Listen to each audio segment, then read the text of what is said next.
Hey guys, I finally get to do the introduction again, and it's Linden Loren with KuduPoint Broadheads that's come on to join us today. Linden, pleasure to meet you. Tell us all about yourself, man. Oh man, thanks for having me on. First off, I appreciate it.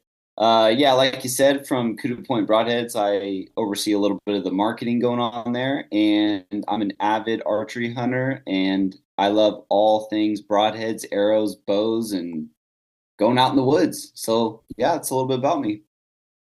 So, okay, going out in the woods, broadheads, arrows. You work for Kudu Point. How long have you been using Kudu Point before you actually joined them? I believe it's been around 10 years. So I think it was around 2014, 2015, somewhere around that range is when I started using them for some of my backcountry hunts in Eastern Oregon. Okay. We'd back in pretty far and we were using kudos. Are you in Oregon now, or are you? Yes, Yeah. correct. Yeah. Okay. Yeah, actually, the kudu shop is 15 minutes from my house. So you're Oh wow. chasing them rosies then, huh? I am, but most of the archery elk hunting I do is over east, so it's Rocky Mountain. Okay, Rocky Hmm. Mountain. Okay. All right. Yeah, yeah. Yeah. I All think right, it'd be so I, cool I to go through the jungle. I don't know. I'm sorry, Clay. I just like, you know what I mean? Like, to me, it's like you're in Jurassic Park hunting the largest game you possibly can. Like it seems pretty cool. That's exactly what it is actually. It's like a rainforest, and the Roosevelt elk can get up to like 1,000 pounds, wow. and it looks like horses. And if you go in deep enough into some of these remote areas and go far, you will see some dinosaur looking elk. So you're dead Nice. on with that. And you'll also see some big boy bears walking around too. Nice. Nice. Have you ever hunted in Africa? I haven't. No, I've only hunted in Oregon and then in Idaho and a little bit in Montana. So Okay. pretty minimal. Yeah. I Wow. think that'd be pretty cool to use the kudu points on a kudu. I always wondered about that myself because I've actually used them for quite a few years and on and off. Not like it's my only broadhead that I shoot, but I have definitely killed quite a few animals with them. I had them as my backups because I knew I was going to lose arrows and broadheads, so I didn't want to necessarily lose my kudu points because I liked them, but I had them as my backup on a hog hunting trip that we went on, and I definitely ended up breaking out a couple of them and using them on some hogs. And then there was some other hogs that had been injured, and we were told to put them down from a previous group that was out there. And so it was pretty cool to really put some arrows to work and some of the kudu points to work doing that. And then I think I used the same kudu. The only thing I changed was the bleeders because it did hit quite a bit of bone on a shoulder, Mm, and yeah. it destroyed the bleeders. But I replaced the bleeders, and I'm pretty sure I shot 2 deer in 1 year with the kudu. Okay. What grain were you shooting? 125s with bleeders, right bevel. Cool. And you did that for all of them? For for what? All of For the all those hunts that you were doing, we're using the same 125s. Yeah, the same pack. I think I've got probably a dozen or so of the kudu points. Um, but yeah, it was the same 6 or 3 pack or whatever, 6 pack that I used on quite a few hunts. Yeah. Cool. Yeah, that's wicked. I could definitely relate to. I've hunted elk with kudos, deer, and black bear. Actually, a black bear at 32 yards frontal and it walked 10 feet and tipped over. So I've had Wow. some pretty good success stories with kudos as well. Yeah. The one thing I will say about, and it's not just like, it's not kudus, it's any single bevel, is that I feel like they're absolutely lethal. You don't get a ton of blood all the time. Mm. But as long as you get that pass through, you know that animal's going to be dead. But it's just like I don't know if it's just because it doesn't have some crazy mechanical design or whatever. But I always know that I'm going to get a pass through. I can smash bone. My old arrows that I was shooting were 618 grains total weight with the broadheads on them, And I knew I could, at even up to 40 yards, just hit bone and completely blast through it and still get a pass through. And Yeah. I did. In fact, there's a video on YouTube of a deer that I shot and I called a tracking dog. And it's funny because the tracking guide, we were actually going to have him on. He had to reschedule because he was on a track. But I called him up. I shot a deer that morning. I called him up and said, "Hey, I've got a deer that I just shot, whatever, I'm having a cup of coffee. Not what I wanted to talk to you about. You want to do a podcast?" And he's like, "Oh yeah, sure. By the way, if you ever, you end up needing me or something, or you go out and something doesn't look right, go ahead and just back out and give me a call." Well, sure enough, an hour later, I was giving it 2 hours. And then I went out, looked, couldn't find a single drop of blood. It was going to rain. Called him up. He goes, "Don't worry about the rain. It's going to happen. We'll come out." I think we ended up like 6 hours later. Well, I clipped it. It was one lung liver. And the tracking dog found the deer. It was bedded up. It was hurt enough to where it didn't get up when the dog found it. But obviously, if we came up on it too much, chance of scaring it off. Went, grabbed my bow, took a shot, passed through both scapulas. It went up and fell like 25, 30 yards later. Craziness. Power. Yeah. Blew through both scapulas. It was sitting like 10 feet behind it. We found the arrow. And it was like, no real damage, which was pretty cool. Yeah, that's a lot of power coming through to be able to do that. And I don't know, if there's I think there's definitely some single bevels that can do it, but there's not a ton of broadheads in general that can do some damage like that. Yeah. There's probably a top 5, and Kudu and a couple other ones are definitely in that. There's a new brand out there we just talked to not that long ago. Maybe they are. I don't know. I haven't shot them yet, but I think I put one on your son's crossbow bolt or something too, because you guys were running low on broadheads, shattering them. Hitting all kinds of stuff, and I'm pretty sure his son killed the hog with it too. Yeah, maybe. I just got to ask, to lighten things up a little bit. When you guys go to like a trade show, do you guys have like Anchorman style fights with all the other broadhead companies? That's I love it. I love how you introduced that. I can't give too much context on the trade shows as and I mentioned this in the beginning because I was just brought on kind of professionally speaking. But from the few conversations we've had regarding trade shows, I think, if we could get the owners on, I think it would be great because they have very well balanced values and they don't talk bad about other broadheads. In fact, I think they're two individuals who, before I even got involved professionally with them, I think I would be looking up to them as mentors.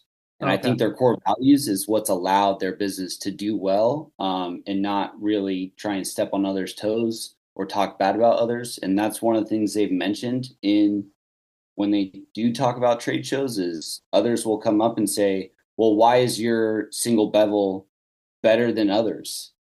And I've heard both the owners say the same response when they've told me is, "We don't think ours is better. We just think, not necessarily even think, but hey, maybe try ours out and see what you think.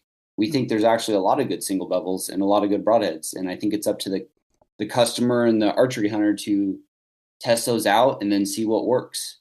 And I think going off that framework, it's worked really well for them, and I can get behind it because they're not talking bad about other companies. And I think that's really cool, especially in this space. Yeah. I don't necessarily think a lot of them do talk.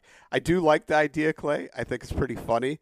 Now somebody needs to come out with like a sizzle reel or a promo for a new broadhead and use that idea though, because the Anchorman fight that's scene. pretty legendary. Rick just killed a guy. For sure. But so, you're going to have a pretty busy season then as far as, well, maybe not. I don't know. I can't actually recall any time that I've ever actually seen KuduPoint at a trade show. So maybe not, right? Yeah, I think they're pretty selective. They'll be at 3 this year. I believe there's one in Hillsboro that they're going to be at. They're going to be at the Great American Outdoor Show in Pennsylvania, I believe February 1st through the 9th. And then one in Wyoming as well. So those are kind of the three. I think it's two in March and then one in February, I believe. Okay, so no And like Safari Club or Hunt Expo or any of the or ATA or at yeah, at this moment, no, but future speaking wise, like potentially. I think these were three that were kind of selected based off series of conversations before I even came on board.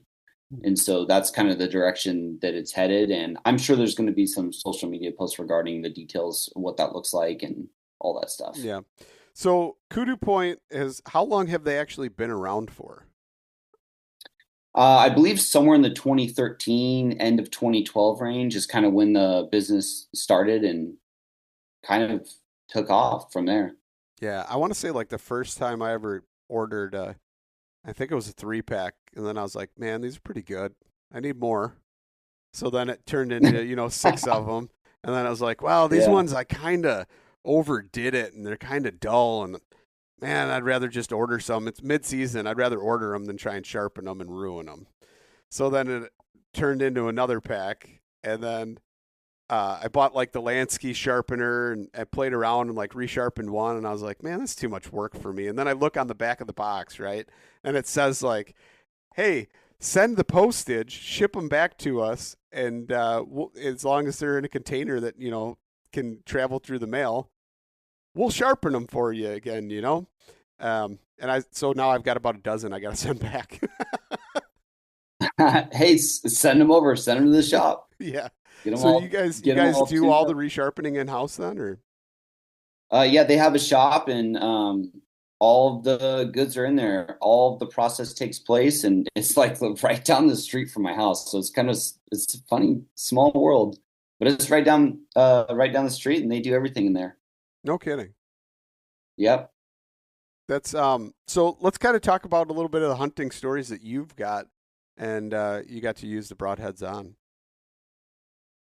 Yeah, so kind of like what I mentioned earlier, I go on this backcountry hunt, Eastern Oregon. It's called the Eagle Caps. We pack in on horses. We usually go 5 to 10 miles in, get dropped off, and that's kind of where my first introduction to using kudus was. Because when you're going pretty deep into the wilderness, you want to make sure you're testing out some pretty good gear and coming pretty well equipped and prepared for something like that, especially when you're out there for 11 days and you got a satellite phone and a few other things. But that was my first intro to kudu. I believe I had a good friend who lived in the town where they're, where I'm at right now, who heard about them, and he told me about the broadheads, and I picked some up and started shooting them, and my brother and all of his buddies did, and they shot pretty dang well out of the bow, like little darts, right where you want them to be, no matter the yardage and angle and all that stuff. And so we took them out there, and they did the work that we needed to do. That is for sure. Long shots, close shots, frontals, you name it. We've put those things to the grinder for those elk. And like the bear story I mentioned as well was in the Eagle Caps, and that was frontal. And I had never seen a broadhead do that before. Frontal at a bear at 30 yards and take 10 steps, turn around, and then tip over. I'd never seen that before, and I've hunted bears quite a bit. So that was eye-opening, and it just really added momentum to the kudus and what they could potentially do. And so I've hunted elk, bear, and then black-tailed deer as well. So I'm just kind of curious, were you a mechanical guy before, or were you always a single bevel guy? I wasn't a mechanical. I was single bevel, and there was a few, 3 blades and a little of everything. I wasn't necessarily married to one. I was kind of exploring and using different options, and I didn't ever use expandable. I'm not opposed to expandable. I did have some friends that had issues with some of the expandables they were using, and I think one of the things that we had talked about as a group when we go on these backcountry hunts is like trying to reduce the amount of things that could go wrong. Yep. And so I think with the single bevel, it definitely gives us confidence knowing like it's going to shoot the way we want it to, and there's less things involved that could go wrong with that. Yeah, for sure. So, yeah, that was kind of the thinking on it. It just so happened that holy smokes, we really can get behind this broadhead, and I've been shooting them ever since. Yeah, I've went from like the original Muzzy 3 blades with like the razor blades that you slide in, and you got like the bone chisel point that you screw on and it holds them in. Like that's what I started with. And I think I'm trying to think. I know I had one that I wounded. Chances are it was my fault. There's a lot of factors that when you first get started, you don't really think of or know. And I know Clay's still probably in that realm of people, even with the crossbow, but like weights and things to think about. And of course, lighter is faster. Lighter is faster. It was like the big push in like the early 2000s. Everybody wanted like, 290 or 300 grain arrows, and it was like, sure, that's great. Sure, it'll punch a hole at 20 yards, but you screw an expandable, and that's like right when the expandables started really popping up on the market. And the one thing that the expandables, if you actually opened up the little paper pamphlet that came with it that has all the specs and tells you things, it clearly tells you right on there that there's a certain mass that you need to even deploy those blades. And I didn't know that. And so I switched from the Muzzies, whatever, and went to the mechanicals. And sure enough, I hit a shoulder blade and it stops an inch in. And I'm like, oh, that's not good. That's not good at all, and here goes a deer, it just all running off with an arrow, and the arrow falls off, and you're looking at it and you're going, there's only blood on like an inch of that thing. And just different stories and things like that it's like, man. And then all of a sudden, you start learning, and Meat Eater does a podcast on the whole Ashby thing and the whole concept of that. And I kind of got into that a little bit before I actually knew it, but I just knew I needed heavier. And, started looking at the physics of it, and it was pretty simple. It's like mass equals force. And so there was, I kind of went to the extreme, though, where I limited myself on shots at that point when I got a new bow, and I was like, man, if I set this thing up, I'm going to set it up to where they're just sledgehammers all the time, just sledgehammers. And that was great, but I limited myself to, like 50 yards. And then I started thinking about it. I'm like, well, what if I need, so this year I actually switched it up and I did go lighter arrows. I'm like 515 grains or 520 something grains overall weight, which is a pretty good, it's still got a little bit of an arc trajectory. It's not as flat as those guys that are shooting like the like 480s or whatever, but I gained another 20 yards of range on my dial of my single pin sight. So. Oh, okay. What single pin do you use? I use the Optimizer or Optimizer Light, I think. Yeah, HHA.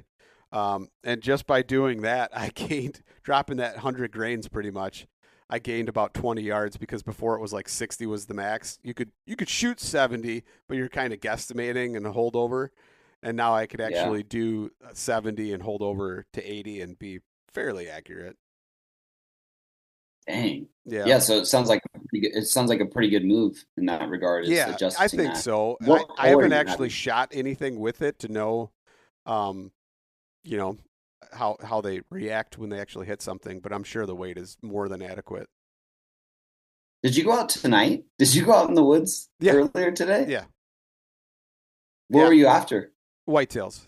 Yeah. So whitetails? I'm in the Midwest. I'm in Illinois, and Clay's in Michigan. So. Yeah, I went after whitetails. But the thing is, next week I leave for a bison hunt, so I'm trying to keep as much room in the freezer as possible before I go. So I told myself this year that I'm only going to shoot a mature buck. And so, how do you define mature? What's that? I said, how do you define mature? It has like a spectacle. Yeah. And, well, here's my problem. My definition of mature versus actually mature. A lot of people have like ground shrinkage when they're in the tree. They see it. They think it's huge. Mine's opposite. I have tree shrinkage to where I look at it and I'm like, nah, he's not that big. I'll give him a pass. I don't even pick up the bow half the time. And then afterwards they walk away and I'm like, oh, geez, look at the width on that thing. Maybe I should. It happens. And I always talk myself out of them. There's a couple of them that I talked myself out of, and then I was like, what was I thinking? Or got it on video and like looked at it later and like zoomed in just a little bit on the computer, and I'm like, dude, that's 150-inch whitetail. What was I thinking? I have tree shrinkage. It's a real condition for me, and I don't know why or how to fix it. Is it only when it's cold? Yes, mostly when it's cold. It's the cooler months, Clay. One might say you're trying to push 2 inches out of 4 inches of clothing, whatever. But yeah, it's a real condition. But for me, mature would be either it's got a certain mass to it, along with width, well outside the ears. Actually has some substantial height. And then I look at the body, and if I start seeing a little bit of droop in the brisket area, the belly sway, they're a little bit older, at least 3 or maybe 4 or older at that point. You should get that put on a t-shirt. Which part? Tree shrinkage. Yeah, tree shrinkage. Yeah. Yeah, you should get that put on a t-shirt. Yeah. So I mean, I don't know. How do you define it, Linden? Mature? Yeah. Good question. I would have to say, I think there's a few things, but I think definitely for me, I don't hunt whitetails very often. I hunt blacktail. I don't know how familiar you are with blacktail, but tiny little whitetail. There's a look. What did you say? They're tiny little whitetails, but more elusive. Yeah, especially in the rainforest, they're pretty hard to spot. For me over here with the blacktails, I definitely look for what that neck and face look like. Because it seems like the more mature they are, it's got a little bit darker on the top, a little bit more gray on the beard, and on the cheeks. And so kind of looking at the face for me anyways, has told me a lot of the maturity level. It definitely, when I look at younger bucks and I look at older bucks, when we get their teeth pulled and all that stuff, you can kind of get a good glimpse of okay, those faces definitely look different. Sure, the bodies are significantly different. When you see a mature blacktail, it can get up to 200 pounds, which may not seem big for you guys hunting whitetails, but for blacktails it is. 200 pounds that's a decent deer anyway, even in the Midwest. Yeah. Other than mountain whitetails, it seems like mountain whitetails, like Idaho and stuff like that, when they get up into that high country, they just, because they're just so dense and tough and constantly climbing those hills, that they put on mass. That's where you get there are big whitetails too that are, 200 pound does, 300 pound bucks. But honestly, that's pretty big for even a blacktail. I'd say that's really big. Yeah, you don't find those, in the private lands, hunting clear cuts. I don't know how familiar you are with that kind of thing. You usually find those big boys. Sure, you do find them in clear cuts. You find them in the wilderness, deep, when you go deep. You don't see maybe as many deer, but there's some big boys around, and there's a definite look on the face that you can kind of get a glimpse of, even if they're a revert. They might even have horns that aren't as big, but maybe they're thicker and they've went through a full cycle and came back. But that face tells you a lot. It's almost just like humans, from when you're younger, our faces look a little bit different, a little bit more ripe. And then as we age, our faces change a little bit. And I've seen kind of what that looks like with deer. And for me, that helps with determining a little bit of the maturity and maybe the girth of the horns and what that looks like. Nice. Clay, what do you do? I got a question. What do I do? Yeah, how do you I shoot does. I don't care. I shoot does. Yeah. What I was going to ask is, do you differentiate ecosystems? Whitetails are they really love edges and open, and they do great around humans. It sounds like blacktails maybe the opposite. It just depends. I think if you're going to be in the private lands where there's clear cuts and there's timber ground and all of that, there's definitely humans and vehicles bolting around. But if you get back in the wilderness, I think there's certain areas in Oregon you can get pretty far back where they haven't seen humans. And one of their protective mechanisms, since they blend in so well to the environment, is they'll just stand there. Huh. And so if you're maybe walking through the timber, one of their first, measures is okay, I'm going to hold still because I blend in so well. Now, Wow. if you stop or they think that you've identified them, then they, jump off, run, or do whatever. Sure, the rut changes that depending on the area, but that's one of their protective measures. It really is kind of hard to spot them, especially when it's foggy and rainy out. Hmm. The color of the terrain, depending on where you're at, especially like in Southern Oregon where I hunt quite a bit, it gets tricky. It gets really tricky, especially if you're in the timber or even if you're like out in high country trying to glass in. Like it is very hard to spot some of these. So it just depends on what style of hunting you do.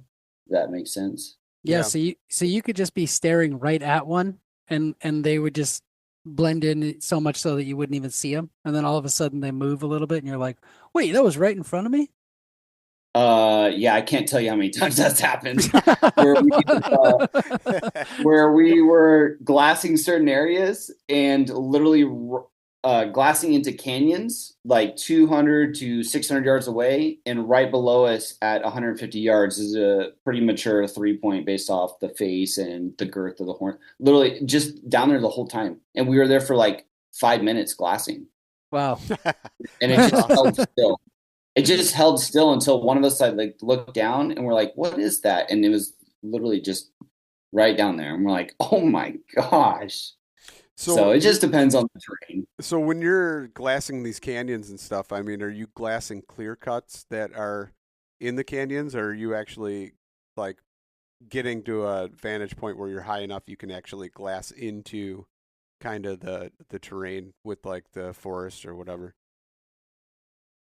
The public land, yeah. So we can definitely get high enough to where we can glass public land in the area that we do hunt. So it's not just clear cuts where it's private. It's like we actually hunt probably more public than we do those clear cuts, which on the public, there's no clear cuts, but there's still areas where there's been fires and natural settings that look like clear cuts, if that makes sense. Yeah. And so we can definitely get high enough and see canyons, and it can get pretty steep in certain areas and creek draws, which is where those big boy bears are.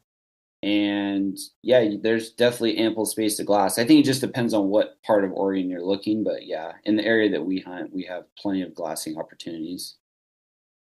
I do blacktail taste any different than a whitetail? Good question. From my experience, and I've had a little bit of whitetail, they don't taste any different to me. Okay. Yeah. I guess who would be worth asking also is I'm not sure if you're familiar with the Okays Hunter Group. Yeah. Are you guys familiar with them? Yep. I know. So they I know the group. actually do you? Yeah. Yeah, So yeah. they flew over here again, and I took them hunting for 6 days. Oh, that's wow. who they went with. You went with Greg and Taylor, right?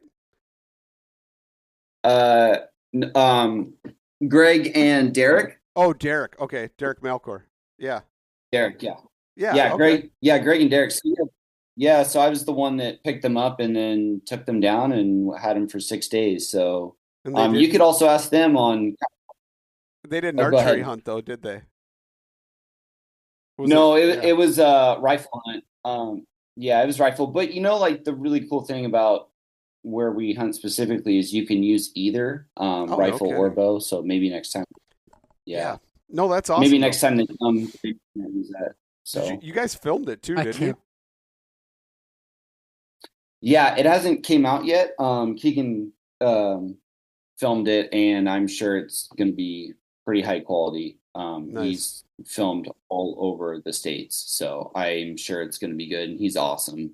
So yeah, I think it's in the works right now, editing and all that stuff. What were you saying, Clay? Oh, just can't believe they would use guns. I know, archery so equipment. lame. No, I'm just kidding.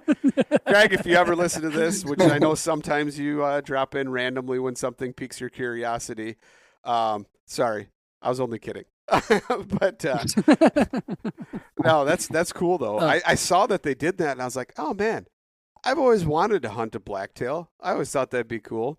That is pretty cool that they did that. So what's your favorite though? Is it blacktail? Is it bears? Spring bears or fall bears? Because like if you say bears, I have to know spring or fall.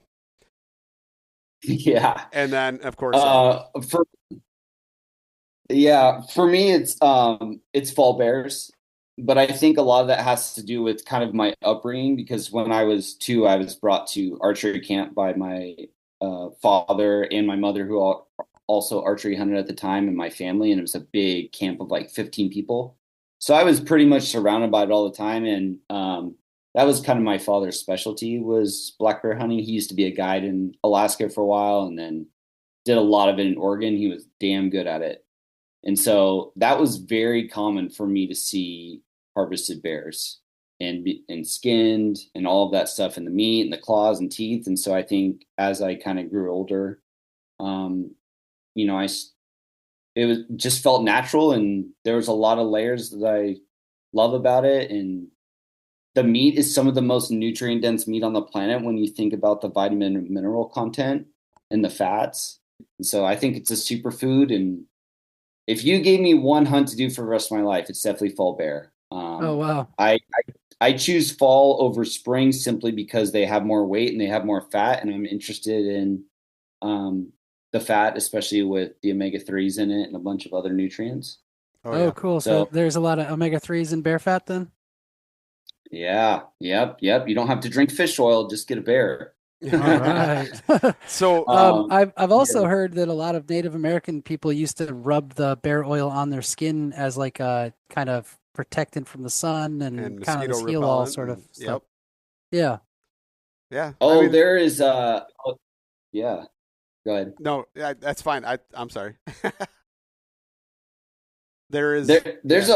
a laundry list of things you can use with the resources of a bear. In fact, I wrote an article for the American Bear Foundation, which I help out in various ways, and I listed a bunch of ways you can use the resources for the fats, the teeth, the claws, the fur, waterproofing your boots. You can use the fat for baking pies. You can use the skulls to teach kids anatomy and physiology. You can use the furs to stay warm during the winter. I mean, the list goes on. I can't come up with as big a list on other species, that's for sure. That's So why, that is definitely, yeah, that's why they were almost hunted to extinction, is because they were so full of resources for early settlers and pioneers and all the homesteaders and everybody that came, that they were almost wiped out completely, and were actually wiped out of many states, including Illinois and everywhere else, because and the number one commodity that was used and sold was actually the bear grease. yep, the bear fat. Yep, Yep. absolutely. Yeah, I think it's worth more than gold personally, but others would say otherwise. But yeah, I think fall bear is definitely my favorite, but I also think it's just because it's the connection with my family and a lot of those things. So Yeah. I don't know, man. Do I would agree with you, and I don't even hunt fall bears. You know what I mean? Like, because yeah. one, bear meat is delicious, especially when they're on those berries. Freaking Yeah. fantastic. And you guys have what, like huckleberries, uh, blueberries, raspberry? Like, what all the berries do you guys have? Let's get into that because Oh, we yeah, we have a plethora. So it just depends on what time of the season. So like at the higher altitudes, you'll see these reddish ones called ceanothus berries, and so they'll eat those for a little bit. And then out there, you also see some black caps, which kind of look like blackberries but smaller. And then you'll see some huckleberries. And what happens is like the berries kind of move down, and then you'll have blue. There is not in our area. I haven't really seen a ton of blueberries, but huckleberries and then blackberries down in the creek bottoms, especially um, on the Southern Oregon area. There's blackberries, so you just kind of have to figure out which berries are popping at what period of time, and just kind of follow that. And if you do, it's almost like a natural way of baiting, if that makes sense, because baiting is not allowed in Oregon. But when you think about like the berries and what they're feeding on and what that looks like, it's almost like it's another method of hunting. yeah, you guys so kind of you're came pretty close though to actually losing bear hunting, didn't you? Or was that Washington? Washington has lost spring bear hunting for, I believe, 2 or 3 years now. Oh man. wow. Um, and it's pretty evident. when, especially like in the spring in Oregon, like there's certain areas that have never been sold out of tags. And then the last few years, they've just been sold out. And I don't blame them because they just don't have an option over there at this given time. So they're coming over here, and I think that's great. It is unfortunate. I mean, I think there's always going to be challenges. There hasn't been a huge challenge in Oregon for bears. I mean, there's been a few things that have come up, but it's mainly been Washington and then also California from what I've seen so far. That sucks that, as hunters, we can actually, we take it for granted, really. And we're so busy so many times, and we've talked about it a lot on this podcast, but the infighting over stupid stuff when we should be worried about losing our rights completely, no matter who you are or how you hunt. Yeah, that's I don't know if you guys are familiar with Health for Wildlife, but that is an organization that is like leading the charge and kicking ass. Yep. Is what they're doing for securing a lot of that stuff. We did a podcast with them. Oh yeah. Yep. Yeah, they're awesome. I think that advocating for something way worse is like the better thing, right? So you have somebody who advocates for like, go to Washington, start advocating for like being able to take hibernating bears out of their trees. And then people will think that it's way nicer to just be able to shoot them when they're moving around and not taking them out of their trees. And then they'll you're fighting fire with fire. Like they're trying to take away the spring bear hunt. So you just say, okay, fine. I'm going to up you, and we're going to start advocating for killing hibernating bears in their trees. Spearing bears in trees. And then people are going to be like, whoa, don't do that. Okay, we'll give you back your spring bear hunt. But what if I really do want to spear a bear in a tree? That's where, then, see, here's my thing. I think we should advocate for a federal right to hunt. Or obviously the states manage the population, though, so you would have to petition at a state level because each state is responsible for its own population. And every state, every person should be lobbying to get that to where they can actually amend the Constitution and put it in there for each state constitution that every individual has the right to hunt as long as it's a legal means. Yeah. Amen. Amen to that. I can speak to Oregon, when baiting got canceled and hounds for cougars, all that stuff, some of the conversations that were in the courtroom was the idea that, okay, so now baiting wasn't allowed and because they didn't want bears to be harvested that way. But that side also didn't recognize that when there's a plethora of bears, especially on private grounds like timber grounds, and they're ripping the cambium layer off the trees, the bark, to eat that kills the trees, like especially like Douglas firs. That's like a few years and that tree is dead, and that's thousands of dollars the timber company loses that was supposed to be for, let's say, building new homes. And so where does that, how does the timber companies prevent that? They hire a state trapper. And where do those funds come from? Those come from all of the residents. And so the individuals on the other side, I can see why they want certain things, but there's more layers to it. Because essentially now they're paying someone to go take care of this when hunters would be very apt to taking care of it and not take anyone's money, if that makes sense. That's what California ended up doing. It's so you put a ban on mountain lions or you put a ban on bears, and now all of a sudden you have this giant boom in population of all these animals, and then they start getting into more and more urban settings, and then more encounters and different problems and people hitting them on the highway and all kinds of stuff, right? And attacks on the rise. Well, what do they do to thin out the population? Well, we're not going to take your money and let you hunt them. We're going to take your tax dollars and pay somebody else to eliminate them. They're still getting rid of them. It's just, it's insanity. Like, let's not create revenue. Let's take revenue from people and then, drive up prices of other things so we could get taxes on it. And then we're going to spend that money to do the same thing that we would have made money on. I It's know it seems like it's not a reality. It doesn't no, seem like it's reality. it doesn't. It's like if you were a businessman, that would be the worst business model ever. Let's take, you know what I mean? Let's take from our inventory and then use that. But we're going to pay somebody else to use our inventory.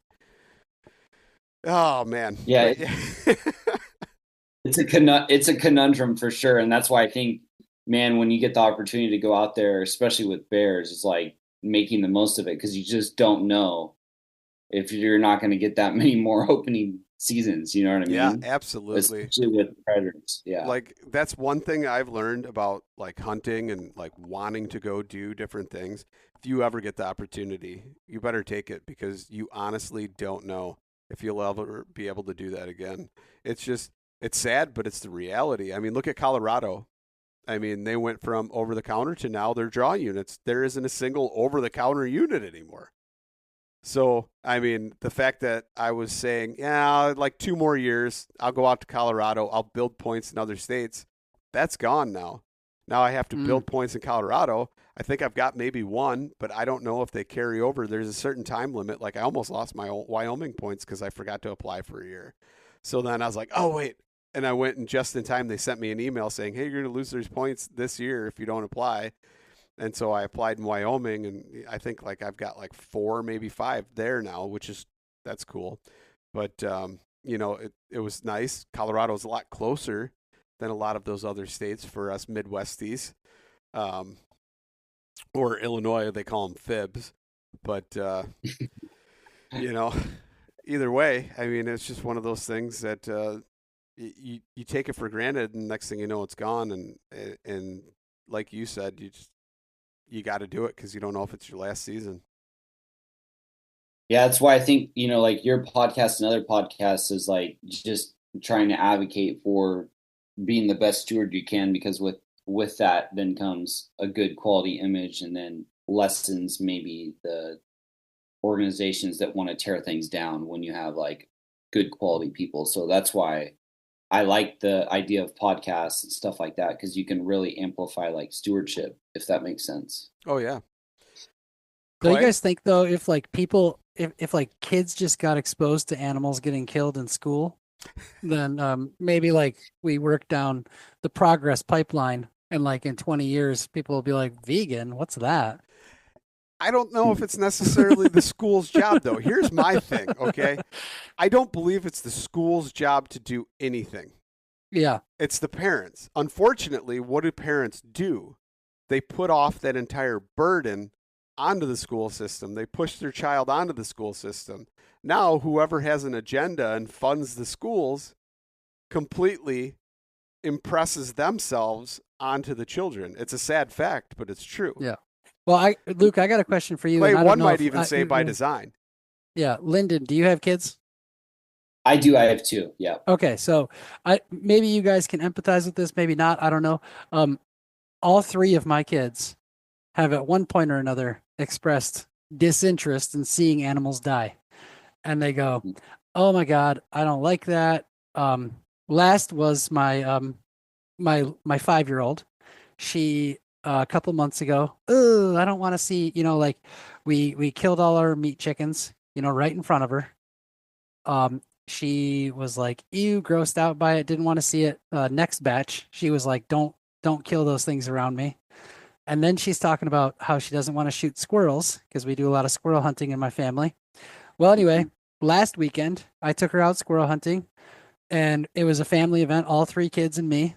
And we're shooting squirrels, and she's like rushing around like, oh, there's another one. And she's 5, and she's really getting into it, seeing the squirrels fall out of the tree and hit the ground, and she's like running up to them. And, my point is that like I have pushed through with all my kids, like, nah, it's okay. Yeah. This is a part of life. And all 3 of them have like now, I have a 14-year-old, and he's like hunting himself, and he's always like, saying thank you to the animals that he kills and stuff like that. But it's just like, what is your experience with that? Oh man, my experience. Well, I have a 3-year-old and then 11-month-old. Okay, So yeah. Yeah, pretty young, but I will tell you with my 3-year-old son, he's seen me cut up quite a few bears in the garage and asks a lot of questions. Yeah. And now, every time I get home from work, he thinks that I'm hunting bears. Oh, So every That's time awesome. I come home from work, he's like, "Daddy, were you looking for bears again?" And I'm like, "No, I don't do that for work. That's just something else that we do." So he, I haven't. He's just asked a lot of questions out of curiosity. So I don't even know necessarily if I'm like, "Hey, I want you to watch this," but he's just had questions and he's yeah. like watching me cut up the meat because I do all the processing and packaging, all that stuff in our garage. And so he watched a lot of that. He sees the teeth, he sees the skin and all that stuff. And he's got a plastic bow and he loves shooting it. He saw my bow and he's like, "I want a bow," and all these things. I'm like, "Okay, yeah, sure, if that's what you want to do." So, it's almost like this natural thing that's kind of evolving Yeah. and that's been my experience so far. Yeah, Yeah. I think the biggest thing is, I mean, I've got 4 kids, so the biggest thing, the youngest obviously isn't old enough to do any of it yet, but each kid, you have to kind of match their personality with how much you can expose them to, and they're your kids. You know how much or their threshold that they can handle. And like my oldest, she's a gentle old soul, and you have to kind of take things easier with her.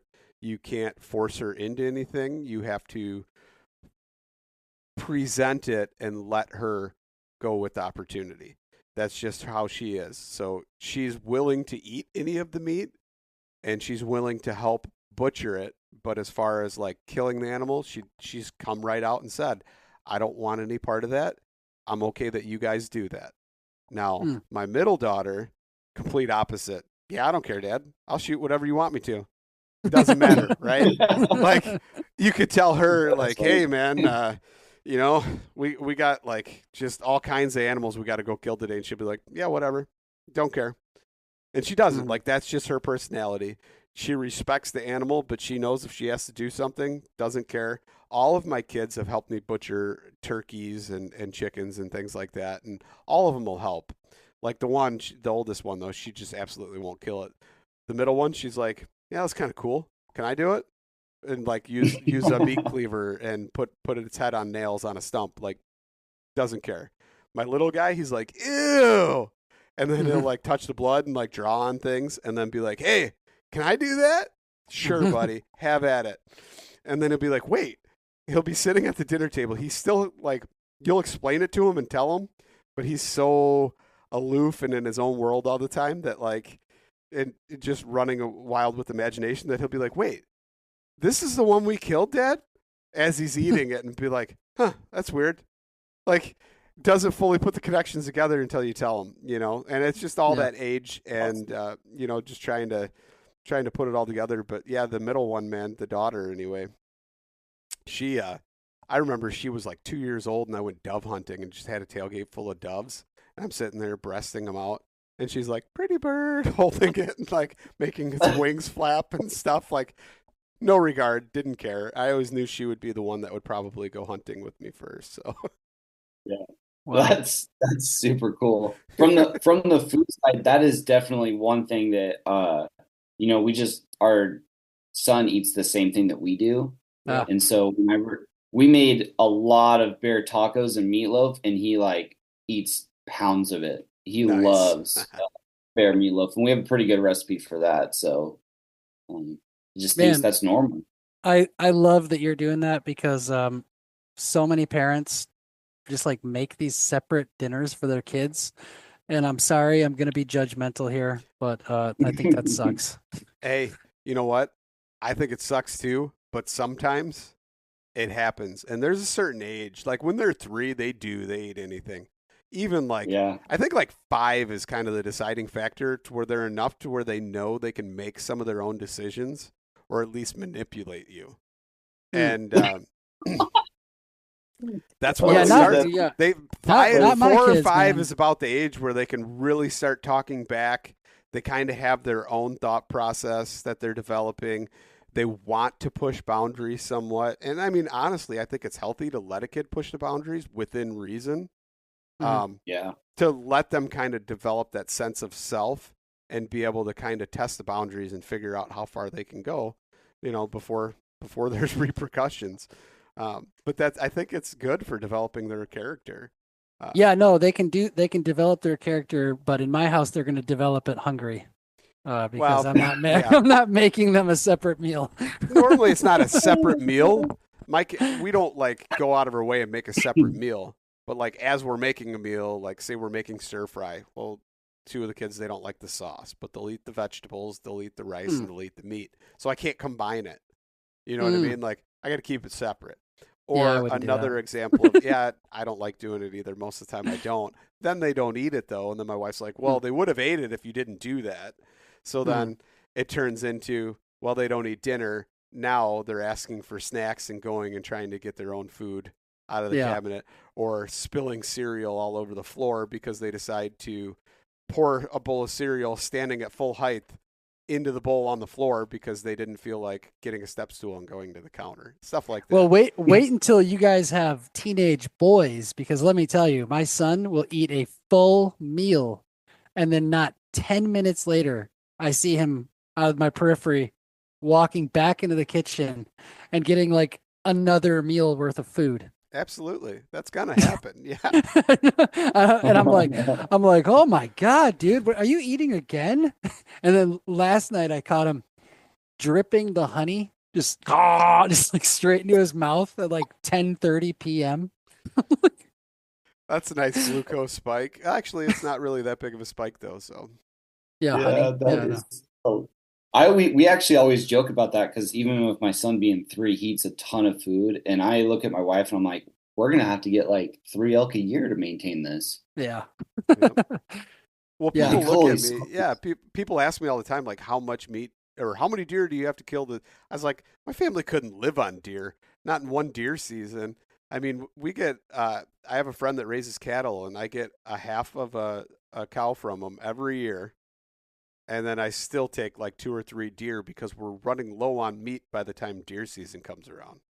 So, yeah. Same over here. Yeah. I mean, just for myself, I eat 2 pounds of red meat a day. Wow. Yeah. So that adds up. Yeah. Yeah. So, when you say red meat, you're eating bears. I'm assuming that counts as red meat, right? Yeah. Yep. Bear, deer, elk. We're pretty fortunate because we do have some grass-fed farms, so we do have grass-fed beef nearby and lamb. So that's where a bulk of it will come from, if to lengthen the time that we get to eat the wild game. Yeah. So we didn't get to ask this earlier, but how are you hunting your bears? Is it like a spot and stalk thing because you live on the west? Yeah, good question. Spot and stalk, a little bit of glassing. I haven't done a ton of tree stand, but I think there's some opportunity to utilize that method, especially when you can get maybe some trails lined up and all that. But for the most part, it's spot and stalk. And when it's thick, you could be potentially close. I mean, I took 2 full bears last year. One of them was at 7 yards, and the other was at less than 70. Wow. You can be pretty dang close, just depending on where you're going to hunt throughout the state. But for the most part, it's all spot and stalk. Yeah. Man, that's cool. So did I hear you say that bear dogs are not allowed? Yeah, you're not allowed to use hounds. I think that was the same year they banned using bait for bears as well, which I think was like 93 or 94. Wow. All hounds were stopped for cougars and bears, and then no baiting. Man, that's like my game plan here. Like in Michigan, we have to draw a tag for bears. So I've been putting in for like 8 or 9 years and haven't gotten one yet. But I am choosing the hardest one to get a tag in. So the hardest zone. So, but as soon as I get one, my plan is to call I have a friend that has bear dogs, and I'm just like, let's do it, man. Let's get this thing over with.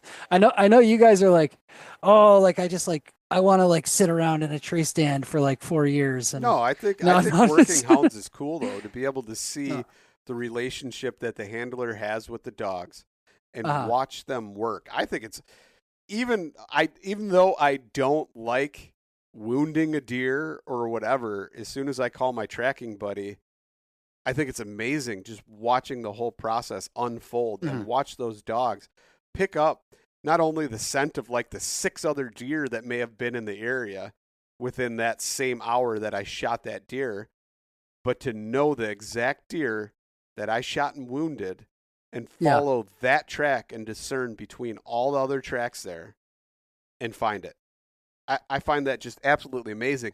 And the way that dog's owner or handler can and watch those dogs and see how they react to every little thing or every little sign that they pick up and be able to communicate that to me and communicate with the dog. It's fascinating just to see that relationship. Yeah. So no, I think it's pretty cool. I would love to hunt with hounds. I would love to hunt like a multitude of things with hounds. I think it would be cool. But yes, I still want to do it the traditional way too. I would like to spear things as well. But you know what I want to do? I know that my friend is going to be like, why would you do this? But like, I can't help it. Ever since I read the Daniel Boone biography, or sorry, not Daniel Boone, David Crockett. You know, he used to run with his bear dogs, and I just think that's so cool. So now I'm like, I got it in my head, like, all right, man, I got to get into like jogging shape, and like, as soon as I get a bear tag, man, I'm gonna be running with the bear dogs. Aren't you also the one, Clay, who said that you want to? What was it you wanted to run down? You want to run down an animal, right? Oh, like, that would be cool too. Yeah. I tried one time when I used to put in like 60 miles a week. One time I did spook a deer continuously over and over and over again. I was going around a lake and I kept doing it. And I was like, I'm almost doing a persistence hunt. Just got to do like 8 more hours. You know what's funny about you running down animal? I actually knew someone when I was younger, this family on the Oregon coast who archery hunted Roosevelt elk, and they were cross-country runners. And they would archery hunt these elk and run down these elk until they were tired and then take a shot. And they were like 10 out of 10 times they would get elk every single time because the amount of mileage they put in. And they were all they would run as a team? Yeah, they would literally run as a team, run these elk down until they were exhausted and be so conditioned and fit that they could still shoot with an elevated heart rate, and they would have really close shots. And they did it for like years. I don't know if they still do it, but they did it for a while. We need to talk to these people. That is super cool. Yeah, we need them on the talk to these people. Oh man, that's super cool. Have you ever seen that video of actually it's a Kung Bushman, and they do a persistence hunt on a kudu? Oh, no, I haven't. Oh, it's a real famous video, and they went out and talked these Bushmen into doing a persistence hunt, and I think it's narrated by Attenborough. You know, so you got to see it. It's awesome. They have a spear, but it's only like a ceremonial thing. They run it down till it's so exhausted that it basically dies of exhaustion. That's crazy. And and what's crazy is, you were talking about the dog picking up the individual scent. Well, Kung Bushmen are so good at tracking that when they first disperse the animals, they show them looking down at the tracks, and they differentiate who has the heavier set of antlers or horns, and they pick that one out because they know that he'll tire the fastest. Amazing. And wow. And so there's tracks everywhere, and they're like, this is the one, and they like somehow follow that one. That's cool. Yeah. Yeah. That's ancestral DNA right there. Yep. And what's even funnier too is when you think about Kung Bushmen are like 5 feet tall. They're like these miniature little African tribesmen. They're really cool, and they have all the clicks and the stuff in their language, Yeah. I bet that video is badass. Yeah. So Linden, I got to ask you, living in Oregon, you got to have like some foraging in your background as well. What are you going after? Are you like the traditional just foraging guy, or have you gotten a little deeper into it? You mean in terms of like mushrooms and such? Yeah. Yeah. Because I've Yeah, heard chanterelles, you could pick them by like the garbage bags full, like in a day. yeah, don't say that too loud. Can you actually blurp that out of this podcast? Yeah, so that was the exact word I was going to tell you. I'm not a connoisseur with foraging, but I will tell you that there's certain months and I know certain areas that hold quite a few chanterelles. And once you get a hold of those puppies and you put them in the frying pan with a little bit of bear fat or beef tallow or some butter, oh my gosh, it's good. It tastes like candy. So in that regard, yeah, there is certain areas you can pick up quite a bit. That's actually one of the few mushrooms that the local university next to my house, Oregon State, where I went, they've been trying to figure out how to cultivate that. And gosh, someone told me at least 15 to 25 years. I'll tell you how to cultivate them. Plant the trees that they grow under. Boom. Well, they've tried for a while, and supposedly don't quote me on this, you'd have to look at some of their peer review literature, but there's so many variables they can't line up the perfect amount and to then reproduce it. And so it's been a big challenge, but boy, if they figure it out, there's gonna be a lot of people wanting it. Yeah. Oh, absolutely. Yeah. I don't know what their purpose is. I just have heard that just because I'm close to that university, but yeah, man, you can really find them. And typically when you find those things, you also find a bunch of elk sign. Nice. Yeah. Nice. And yeah. Yeah, I was actually we have a small Michigan elk herd here, and my first time seeing them, I was actually picking chanterelles, and during the summer, and about a mile down the road from where I was picking chanterelles, there was 4 bull elk in the middle of the summer. Oh, that's cool. That's really neat. And yeah, so pretty funny that we have that similar thing where I saw chanterelles and elk. Yeah. Clay, do you want to ask your question? Ah, yes. So we ask all of our guests, what is the worst wild food that you have ever eaten? So it could be, the worst wild food. It could be an animal or a plant or a mushroom, just any wild food. Oh gosh.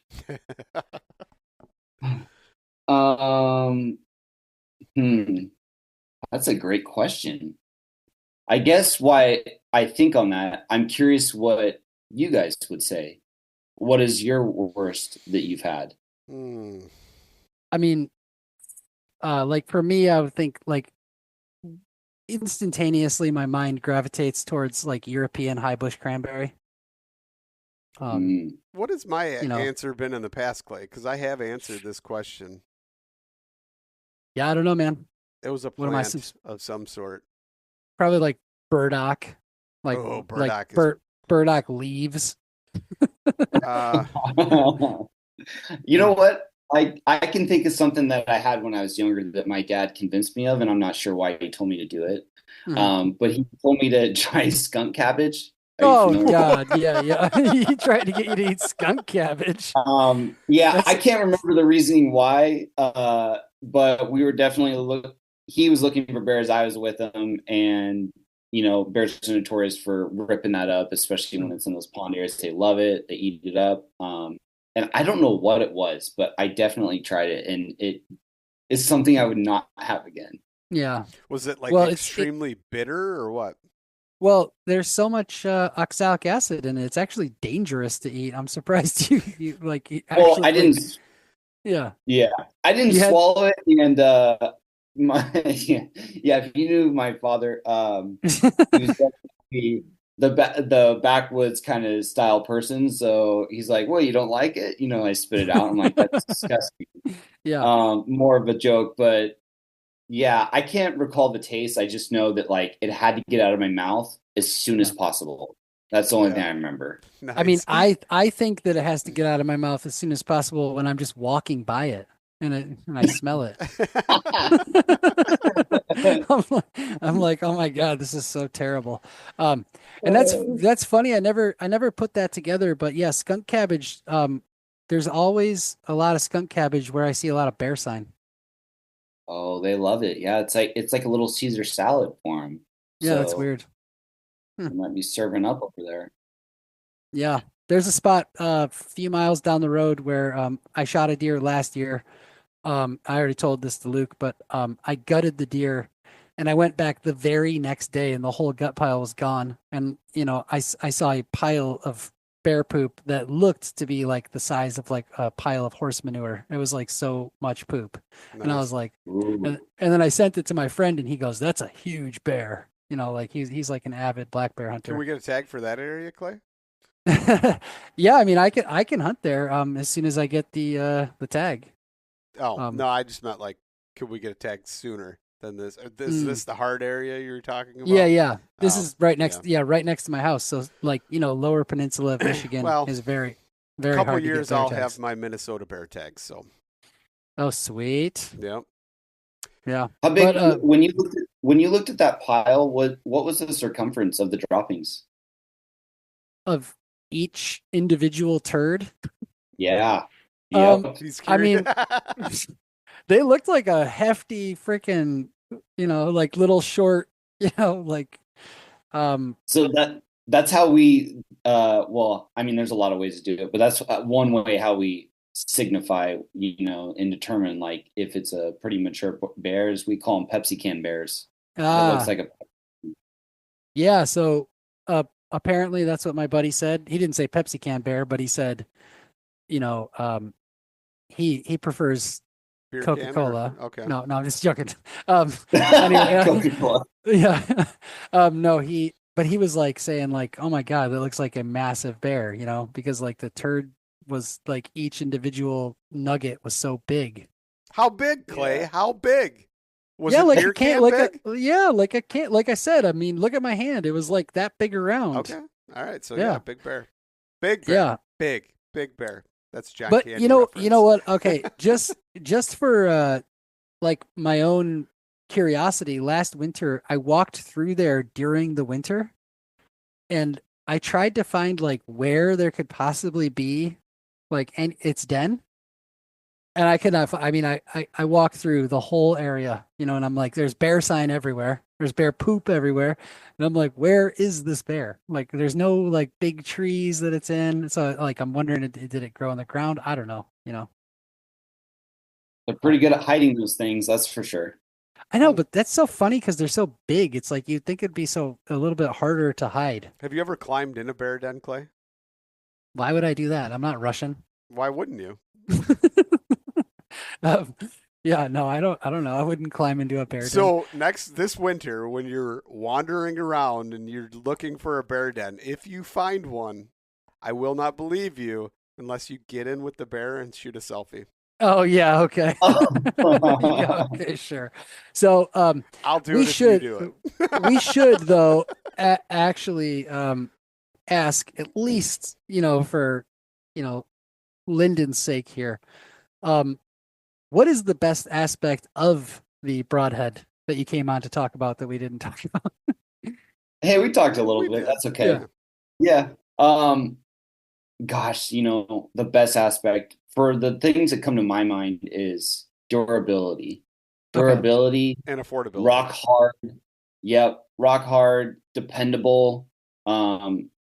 It's going to be your best friend over and over again. You can always turn to it and can create some kudu canyons is what the owners like to call it, Nice. where once that impacts and that spirals, that can, I've had some moments where, like I said earlier, like the bear tipped over after like 10 steps and there wasn't a ton of blood. But I've also had some Rocky Mountain elk that it was a pass through and it looked like someone took a hose and it sprayed about a 50-yard circumference. No way. And all the blood. And I've had many situations such as that with kudu. So sure, I've had some moments where there wasn't as much, but they tipped over really quick. And then I've had some with full spray and that was without a bleeder. So I think there's a lot of things, but durable, dependable, your best friend. Those are the things that come to mind for me. So I think one of the yeah. things like you were talking about though is that like maybe it's because I don't really aim for heart shots. I'm always trying to double lung an animal. I feel like that's your best bet than trying to actually aim for a heart shot, if that makes sense. You know what I mean? It's a little bit bigger. You're not getting like right up directly on that shoulder. And then for me, I find a lot of times, especially if you're elevated, right, in a tree stand, if you're on the ground, I probably shoot for a heart shot a lot more than I do. But because if I'm elevated and the higher I get, the less likely of a chance at that extreme angle am I going to hit a heart shot. But I know I can put it, 5 inches higher than I normally would, take out the top of one lung and the bottom corner of another lung and not have to worry about it. Yeah, that Wow. angle definitely changes a lot of things, 100%. And the yardage, of course. I mean, you could say that with any broadhead, but definitely shooting from a tree stand, I mean, that's a whole different game for what that's going to look like. Yeah. But What I've heard you guys say it a couple times. What is a bleeder?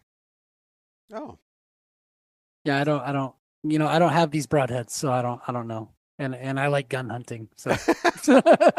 hey, I like gun hunting too, and in fact, I've done quite a bit of it in the last few years, just given my schedule. But so what Kudu has is they also have these bleeders, and it's this other attachment that goes at the end of the broadhead, and so that will also work as another gap during this what they call the Kudu Canyon, spiraling through and creating additional wear and tear on what that looks like. It's very subtle, but it does very good things, especially because I believe on the site, and if it's not there, it's going to be, it does show the difference in what that looks like when it comes out of a bow in terms of the entry and the exit, not like in an animal, but like just showing examples in different formats. But if you go on the website, you can see it's just a little attachment, but it does wonders. I mean, I'll say this, they get like 300 photos or whatever every year of a lot of different species coming in that people will send of success stories with using those bleeders and regular kudus as well. But the photos just pile in all the time, and it's species all over the world. So there's something that's working, and there's a lot of work that's been put on the back end, a lot of engineering, a lot of science, a lot of pinpoint focus on what they want to do and why. And it's very evident that it's worked out pretty dang well. Yeah. So bleeder is just an additional cutting surface on the actual broadhead clay.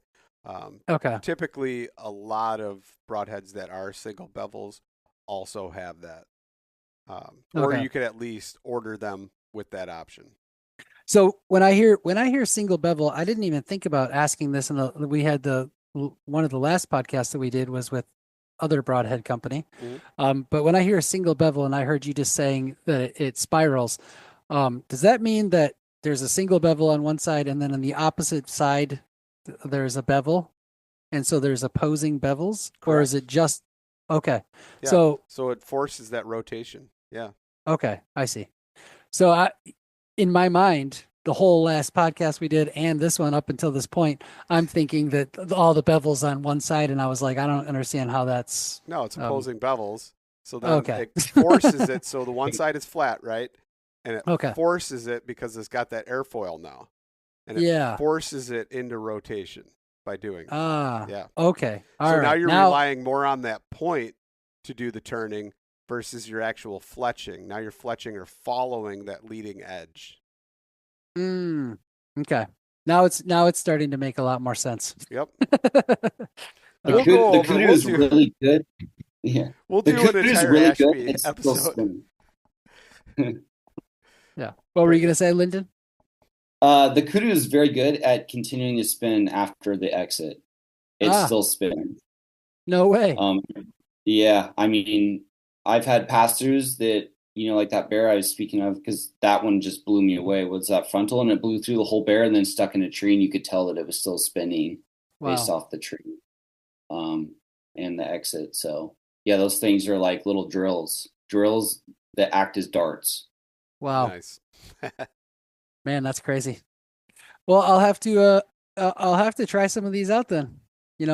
For my embarrassing crossbow. Hey, French warbow, okay? My French warbow. Yeah. Make it sound manly, at least. Yeah. Dude. Yeah. Well, Linden, what's your socials? I mean, now that you're in charge of this, that's cool. So tell everybody to go there. But also, do you have your own social media? I do. Yeah, I have an Instagram, just my first and last name, Linden_Loren, and then LinkedIn. But if you want to reach us at Kudu, Kudu's got an Instagram, a Facebook, and then KuduPoint Broadheads website, and you can go on there and go through all the things. We're actually doing a lot of upgrades to the site and a lot of cool new projects that we're kind of unraveling this next year. So I'm pretty eager to kind of get that put in place for everyone, because I think it's going to be really neat and provide a lot of value to the Kudu family and the community. So I would definitely, find the whatever preferred method you like communication wise, whether it's Facebook or Instagram, and then follow Kudu, and you're going to get some really cool updates coming and giveaways and all that. Yeah. Awesome. That's cool, man. I really enjoyed talking to you today. And honestly, I will just admit, it's like both podcasts about Broadheads. I was like, great, Broadheads, but then we end up having a pretty good conversation. So it's kind of, it's pretty fun. Hey, I appreciate the opportunity. Thanks for having me on. Yeah. Thanks for coming on. We appreciate it. Yeah. Let's get you guys to Oregon at some point. All right.